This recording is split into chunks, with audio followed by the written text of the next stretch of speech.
আগৰ ভিডিঅ'টোত উৰুকা মাৰ ঘৰত দিনতে কেনেকৈ উদযাপন কৰিলোঁ দেখালোঁ। এতিয়া গৈ আছোঁ মোৰ আনখন ঘৰলৈ। এয়া ৰাতিৰ খানাৰ কাৰণে প্ৰিপেৰেশ্যন চলি আছে। Bye bye.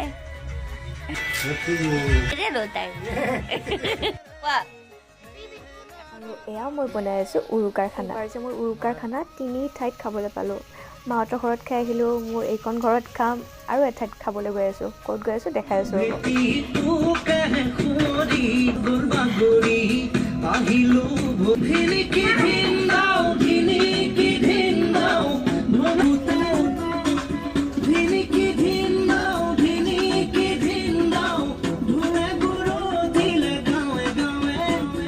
মাহঁতৰ লগত খানা খাই পাতি দিয়ে বাৰু আমি নেক্সট লোকেশ্যন খানা খাবলৈ আহিলোঁ আমাৰ খেতিৰ মাটিত। আমাৰ এইটো এৰিয়াত যে খানা খাই খুব ভাল লাগে। খেতিৰ লগতে এটা চাংঘৰো আছে। আৰু এয়াই আছিলে মোৰ আজিৰ ভোগালী বিহুৰ উৰুকা স্পেচিয়েল। আৰু অহাকালি দাদাহঁতৰ ভোগালী বিহু উদযাপনত কি প্ৰগ্ৰাম হয় সকলোখিনি নেক্সট ভিডিঅ'ত দেখুৱাম। দেৰিকৈ হ'লেও সকলোকে ভোগালী বিহুৰ শুভেচ্ছাৰে আজিলৈ বাই।